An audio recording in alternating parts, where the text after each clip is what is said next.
Hello friends, welcome to மாங்கனி சமையல். இன்னைக்கு நம்ம மாங்கனி சமையல்ல ரொம்ப ருசியான கத்தரிக்காய் உருளைக்கிழங்கு வறுவல் எப்படி பண்றதுன்னு பார்க்கலாம்.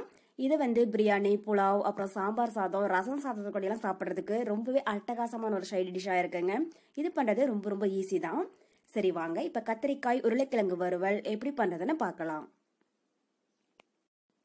கத்தரிக்காய் உருளைக்கிழங்கு வறுவல் பண்றதுக்கு ஃபர்ஸ்ட் ஒரு கடாயில 2 டேபிள் ஸ்பூன் எண்ணெய் சேர்த்துடலாம். எண்ணெய் சூடானதும் 1/2 இன்ச் அளவுக்கு பட்டை, கூடவே 2 லவங்கம், 1/4 டீஸ்பூன் சோம்பு சேர்த்துக்கோங்க. இது லைட்டா கலர் மாறினதும் இது கூட கொஞ்சம் கருவேப்பிலை, அப்புறம் பொடியா கட் பண்ண 1/2 கப் சின்ன வெங்காயம் சேர்த்துடலாம். சின்ன வெங்காயம் இல்லை அப்படின்னா அதுக்கு பதில் பெரிய வெங்காயம் கூட நல்லா பொடியா கட் பண்ணி சேர்த்துக்கோங்க. இது கூட 2 காஞ்ச மிளகாய் சேர்த்துட்டு வெங்காயம் நல்லா சாஃப்டா ஆகிற அளவுக்கு வதக்கிடுங்க. பாருங்க, இப்ப வெங்காயம் நல்லா வதங்கிடுச்சு. இது கூட மீடியம் சைஸ்ல ஒரு தக்காளி கட் பண்ணி வச்சிருக்கேன், அதை உள்ள சேர்த்துடலாம். கூடவே 1/4 டீஸ்பூன் மஞ்சள் தூள்.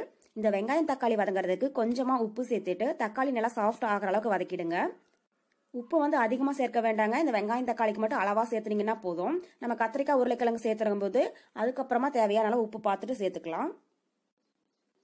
பாருங்க, இப்ப வெங்காயம் தக்காளி சாஃப்டா வதங்கிடுச்சு. இது கூட 1 டீஸ்பூன் இஞ்சி பூண்டு விழுது சேர்த்துட்டு அதனுடைய பச்சை ஸ்மெல் போற அளவுக்கு நல்லா வதக்கிக்கோங்க. இஞ்சி பூண்டு விழுது அதிகமா தேவைப்படாதுங்க, 1 டீஸ்பூன் அளவுக்கு சேர்த்துனீங்கனாலே போதும். பாருங்க, இப்ப இஞ்சி பூண்டுடைய பச்சை ஸ்மெல் போயிடுச்சு. இது கூட 2 பீஸ் தேங்காவை நல்லா பொடியா கட் பண்ணி எடுத்து வச்சிருக்காங்க, அதை உள்ள சேர்த்துடலாம். கூடவே மீடியம் சைஸ்ல 2 உருளைக்கிழங்கு கட் பண்ணி வச்சிருக்கேன், அதையும் உள்ள சேர்த்துடலாம். தோலெல்லாம் நீக்கிட்டு கட் பண்ணி சேர்த்துக்கோங்க. இது கூட 100 கிராம் கத்தரிக்காயை நல்லா கட் பண்ணி வச்சிருக்காங்க, அதையும் உள்ள சேர்த்துடலாம். நான் கலர் மாறிடாம இருக்கிறதுக்காக தண்ணியில போட்டு வச்சிருக்காங்க. உருளைக்கிழங்கு எந்த சைஸ்ல கட் பண்றீங்களோ அதே சைஸ்லயே கத்தரிக்காயையும் கட் பண்ணி சேர்த்துக்கோங்க. இப்ப கத்தரிக்காய் உருளைக்கிழங்கு சேர்த்துட்டு ஒரு 5 நிமிஷத்துக்கு இந்த எண்ணெயிலேயே நல்லா வதக்கிடுங்க. அப்பதான் இஞ்சி பூண்டு ஃபிளேவர் எல்லாம் இந்த காய்க்குள்ள இறங்கி சாப்பிடும் போது டேஸ்ட் ரொம்பவே நல்லா இருக்கும். நாம இது மாதிரி தேங்காவை சின்ன பீசஸா கட் பண்ணி சேர்க்கிற போது அதை சாப்பிடும் போது வாயில கடிப்பட்டு அவ்வளவு சூப்பரா இருக்குங்க. பாருங்க, இப்ப கத்தரிக்காயும் உருளைக்கிழங்கு ஒரு 5 நிமிஷம் நல்லா வதங்கி எண்ணெய் பிரிஞ்சு வர ஆரம்பிச்சிடுச்சு. இது கூட 1/2 கப் அளவுக்கு தண்ணி சேர்த்துக்கோங்க. தண்ணி அதிகமா சேர்த்துட்டீங்கன்னா கத்தரிக்காய் குழஞ்சி போயிடுங்க. 1/2 கப் அளவுக்கு சேர்த்துனீங்கன்னா போதும். பாருங்க, இந்த அளவுக்கு இருக்கிற மாதிரி பாத்துக்கோங்க. காய் பாதி மூழ்கிச்சுனாலே போதும்.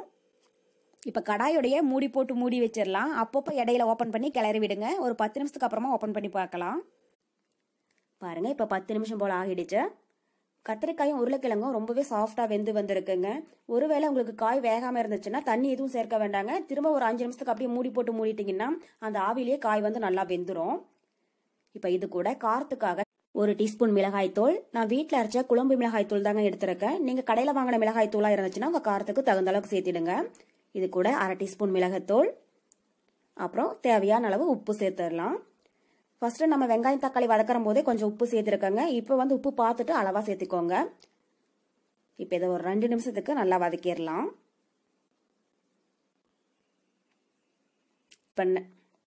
எப்பயுமே நீங்க கத்தரிக்காய் உருளைக்கிழங்கு வறுவல் பண்ற போது கடைசியா ஒரு 1/2 டீஸ்பூன் அளவுக்கு மட்டும் மிளகாத்தூள் சேர்த்துட்டீங்கன்னா அது நமக்கு நான்வெஜ் டேஸ்ட்ல ரொம்பவே சூப்பரா இருக்கும். இந்த கத்தரிக்காய் உருளைக்கிழங்கு வறுவல் குயிக்கா ஒரு 10 நிமிஷத்துல செஞ்சு முடிச்சிடலாங்க. பிரியாணி, புலாவ், சாம்பார் சாதம், ரசம் சாதம், அப்புறம் தயிர் சாதத்து கூட எல்லாம் சாப்பிடும்போது ரொம்ப அட்டகாசமா இருக்கும்.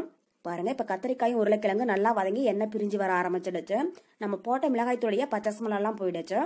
கடைசியா பொடியா கட் பண்ண கொஞ்சம் மல்லி இலை தூவி விட்டுட்டு ஸ்டவ் ஆஃப் பண்ணிடலாம். அவ்வளவுதான், நமக்கு இப்போ ரொம்பவே டேஸ்டியான கத்தரிக்காய் உருளைக்கிழங்கு வறுவல் ரொம்ப சூப்பரா தயாராயிடுச்சு. கண்டிப்பா நீங்களும் இதே மெத்தட்ல செஞ்சு பார்த்துட்டு எப்படி இருக்குன்னு கமெண்ட் பாக்ஸ்ல சொல்லுங்க. என்னுடைய இந்த ரெசிபி வீடியோ உங்களுக்கு பிடிச்சிருந்தா மாங்கனி சமையலுக்கு சப்ஸ்கிரைப் பண்ணுங்க. நன்றி.